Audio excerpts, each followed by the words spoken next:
Join us now in today's Austin Faith Dialogue.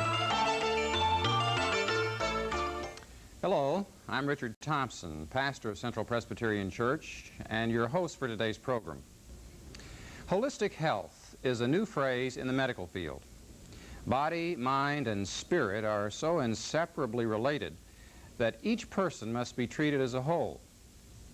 The same principle applies to the body politic.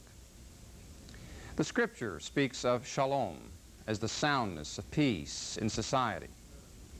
So we need to take a holistic view of Austin. Not only is it important to take an overall look at our city, but to ask, how healthy is Austin? Civic health certainly is measured only in part by the number of people that you'll find in the hospital at any given moment. Economic and political well-being are far more far-reaching measures. Beneath and between all such factors is the spirit of the town. How sound is that intangible but determinative will to live, which is essential to the survival of any organism. To help us in taking the pulse of our community is Patricia Hayes, president of St. Edward's University and president of the Austin Chamber of Commerce, and Arnold Rosenfeld, editor of the Austin American Statesman. We welcome you both to our discussion today. Thank you.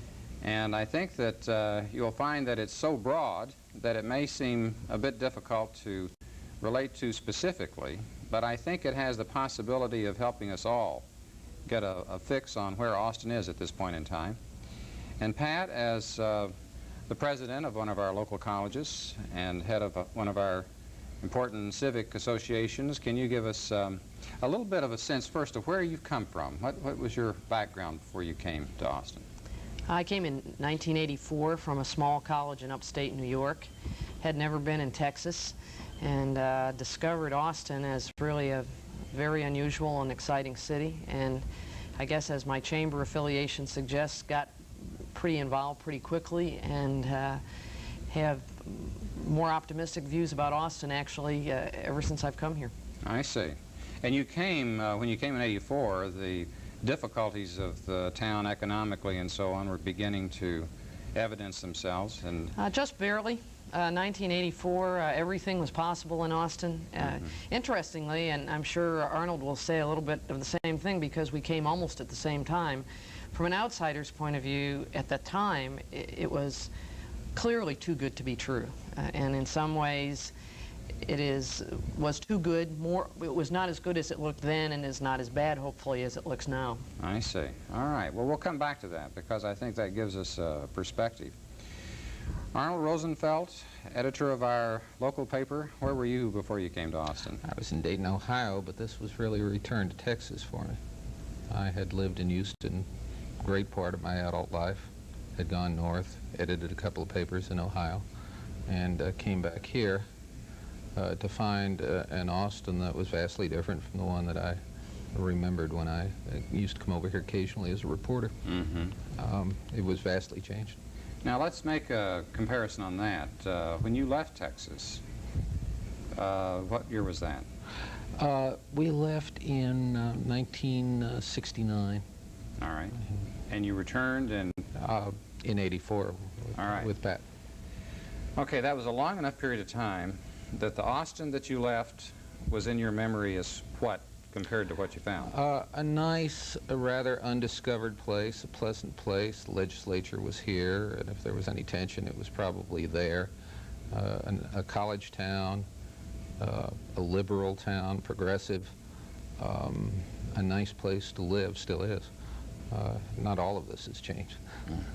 But it's changed. It was the Austin of nostalgia, though. All right. The kind of the image that so many people have of. And remember so fondly. Well, you know, the thing that you suggest, Pat, to me is you talked about coming here in '84. Right.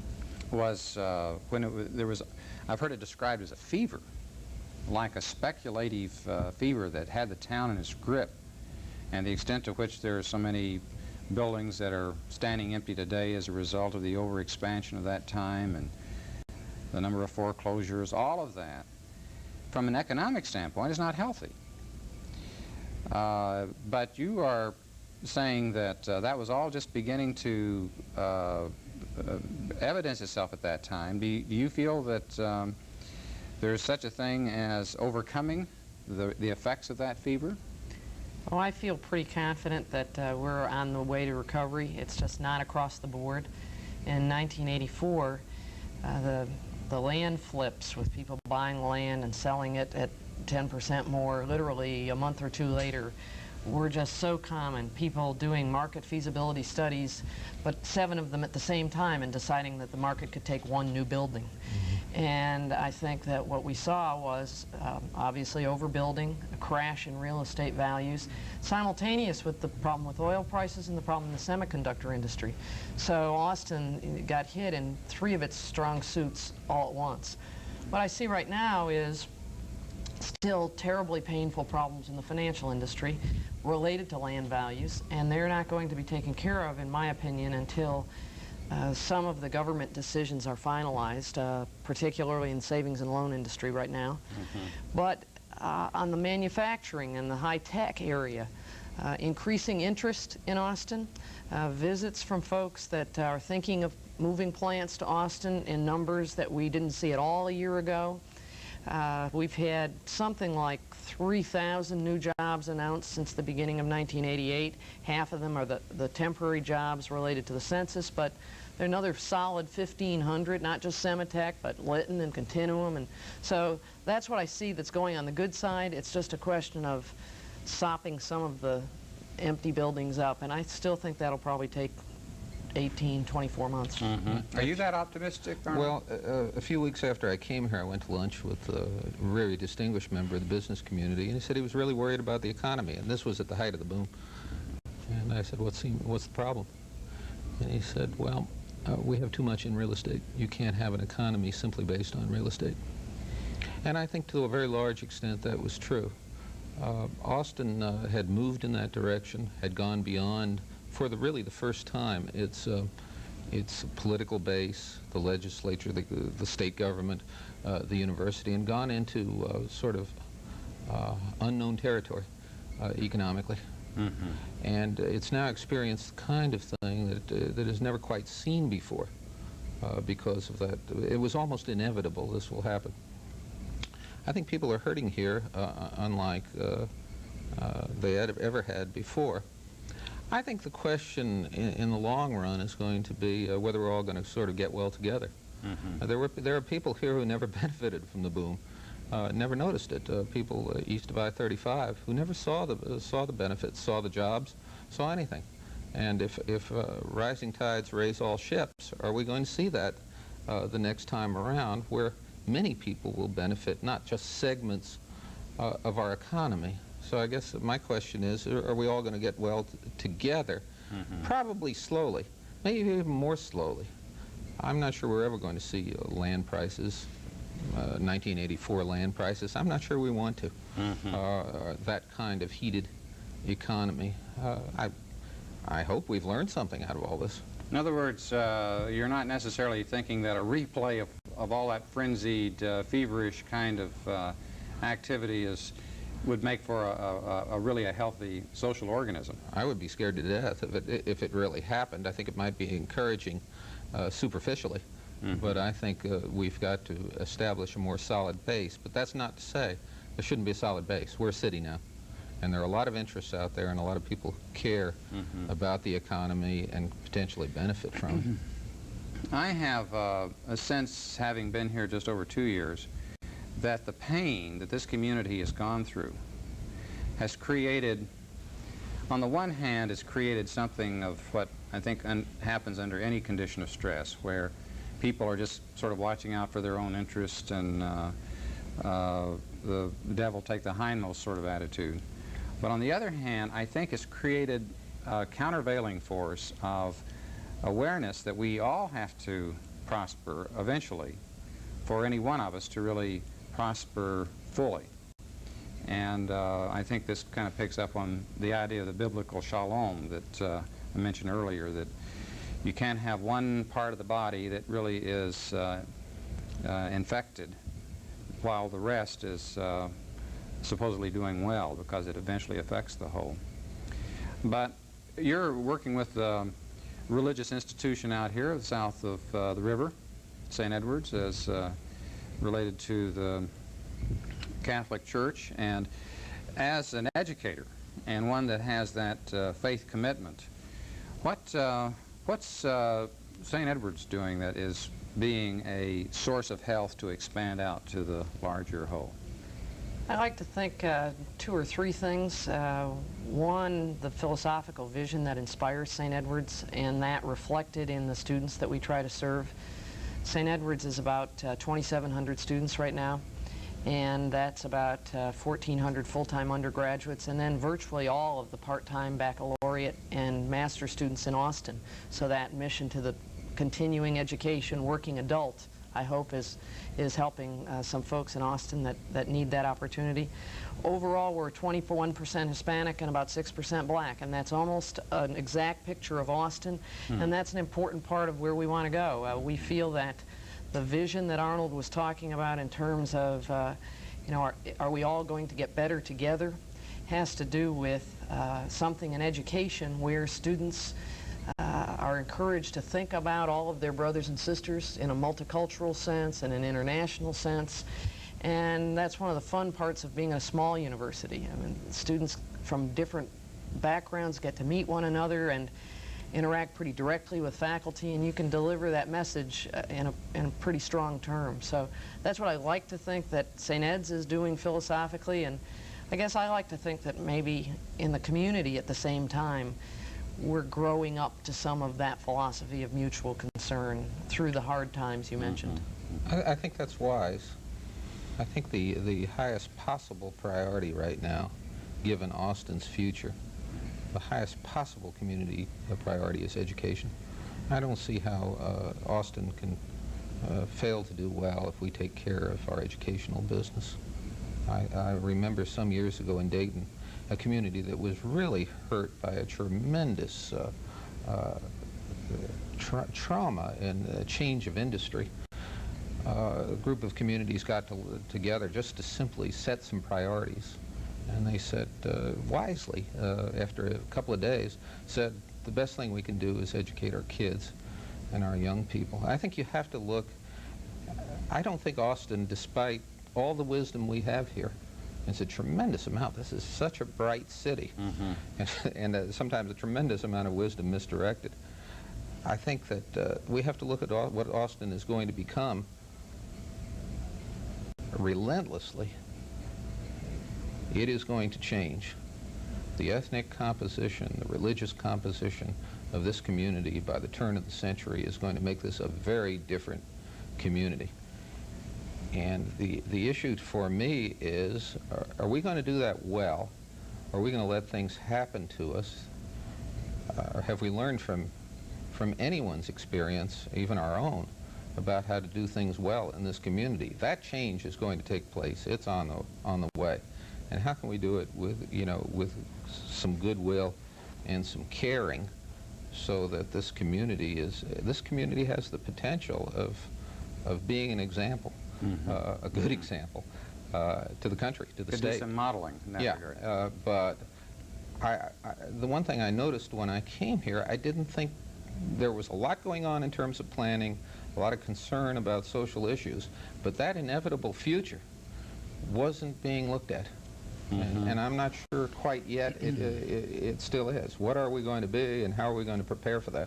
I don't think it's still on the agenda. Okay, well, let's do a little crystal ball gazing, as it were. And from your standpoint, I know the Chamber does projection studies of what the city may be moving toward economically and so on. But just from your standpoint, what do you see Austin like by the turn of the century that would be different from what it is now, and that we could have some intentional and in advance kind of input on? Well, I think the most dominant factor are the projected increases in the minority population. I mean, we're coming from 250,000 in 1970, 350,000 in 1980, 450,000 in 1985. We're headed toward 600, 700,000, but we're at the same time headed toward probably a third Hispanic. And I think that our high-tech strong suits are very, very important, but it's vitally important that we fill in with manufacturing jobs and service industry jobs. I think the convention center is real important in terms of providing a whole economic base that's never going to come out of MCC and Sematech. So I'm preoccupied with the rising minority tide and the match between that, in fact, and our educational institutions.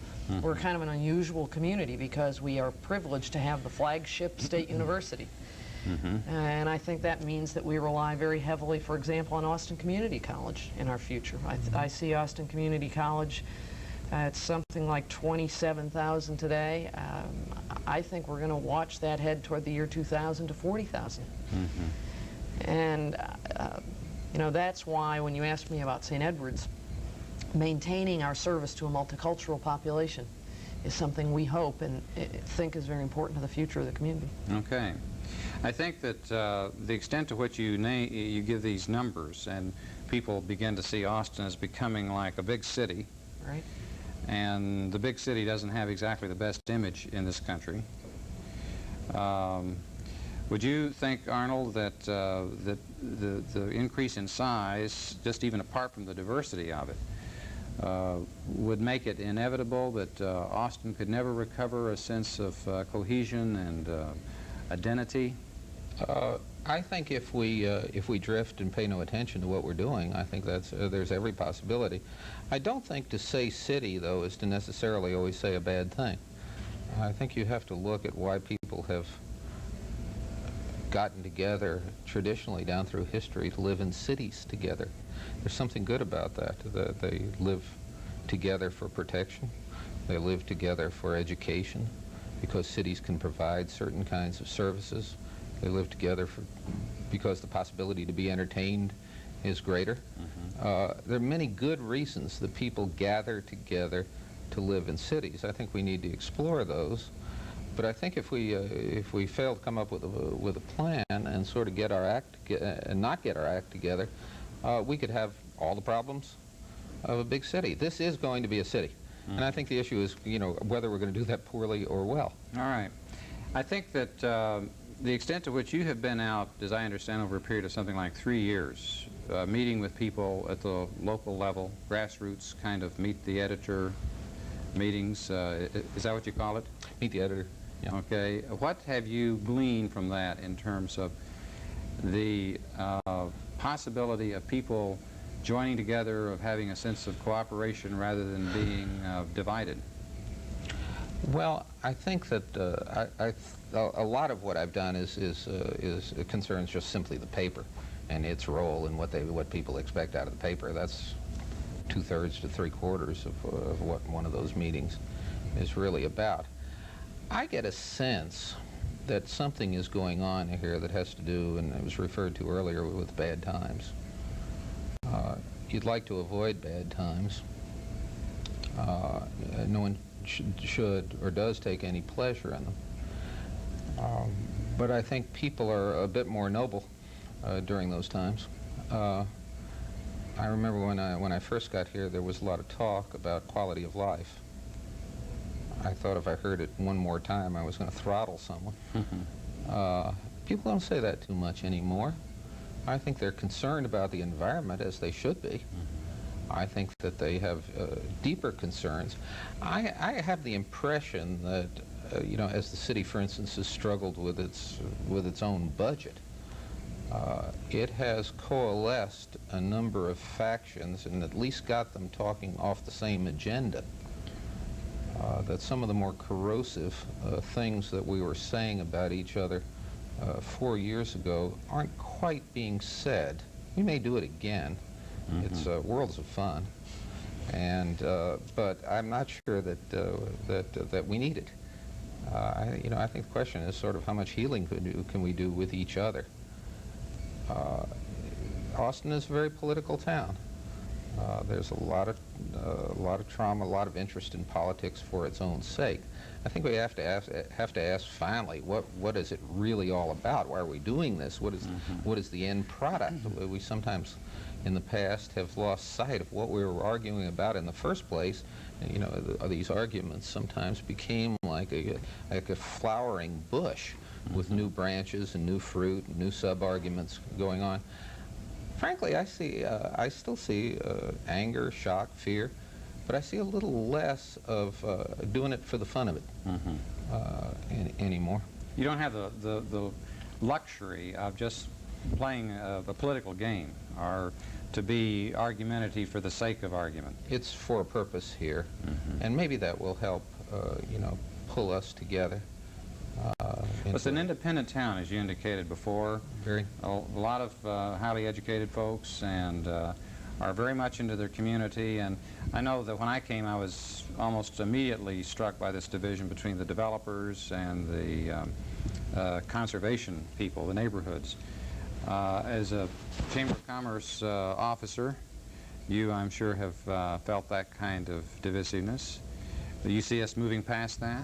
I hope so. I was thinking as Arnold spoke, you know, we talk about the nostalgia town as a college town or university town, but universities are notorious for glorying in distinctions and driving them ever further and further, potentially away from reality.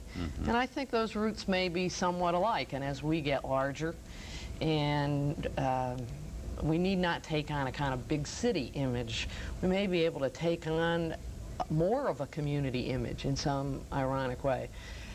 Yes, I feel as if the kind of developer versus environmentalist, business versus neighborhoods was kind of a game we gloried in. And now I see those people ready to sit down at the same table real seriously and solve problems.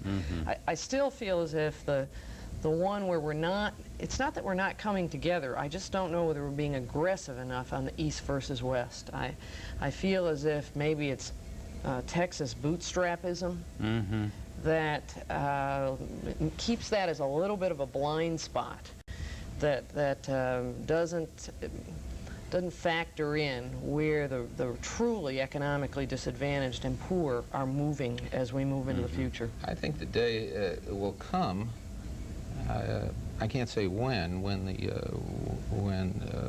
the minority what is now the minority population will claim first the political power that ought to be theirs. There ought to be some unifying there, more of a speaking with one voice. That's part of the political process. That's what we teach in America. That ought to be happening, and I think that's going to happen. It's to be hoped that economic power will come shortly thereafter, but I think one of the things one of the fragmentations you see is in minority politics, black versus Hispanic, and whose interest is going to be the one that's going to hold and be the correct one. I don't know precisely if that can be fixed. It ought to be. There ought to be a unified political voice that can't be ignored, and I think that will really change the structure of what we know as Austin. I think it's coming. I think there's a strong role for the churches in that. I mean, what we see about political action is coming foremost right now from Austin Interfaith. But, you know, even as we go into the future, in all of our traditions, concern for the poor is something that is more central to the religious community than maybe any other body. And it seems to me that you have spoken previously about the possibility of Austin modeling of a concern, in this case, for the common social good that is at the heart of Jewish and Christian and other faiths that are here. And as we move to the city's sesquicentennial in 1989, it just occurs to me that that could be an opportunity to encourage the religious community in each of its local manifestations to speak to what would you like to see Austin be at the turn of the century, and how can we, you know, within our own religious community help forward that. What's our picture of wholeness and health? And from your, involvement in the religious community, maybe you've already started doing that. Well, I'm not sure this is precisely the job of the religious community, but one of the things I noticed when I first came here was how much this city, I thought, lacked a tradition of negotiation. I felt there were people here on all sides of the political spectrum who felt they had just suffered a wounding defeat if they got 90% of what they wanted, and lacked the last 10. I think that as time has gone on, particularly during these bad times, we're hearing people talk a little bit more about the practical. I think it may be a role of the church to teach people how to talk to each other. It's like the old argument in a family, it isn't what you said, it was how you said it. And how you said it means a lot. It's almost, in Austin, a question of style and a question of, some need for some form of moderation. As I said, a tradition, the development at least of a tradition of negotiations. Right. Well, how you said your piece today has been very helpful in terms of providing an insight, I think, for our viewers. And as we bring our discussion to an end, we wish to thank you, Pat Hayes and Arnold Rosenfeld, for your contribution. We also want to express our appreciation for your daily contribution to our city's health and well-being. Join us again next week on Austin Faith Dialogue, as we will be featuring the third in our series on faith traditions. We've had several of these, and I think that if you've enjoyed those, you can look forward to what we have coming yet. I'm Richard Thompson on behalf of the Austin Area Conference of Churches, thanking you for watching. Good day.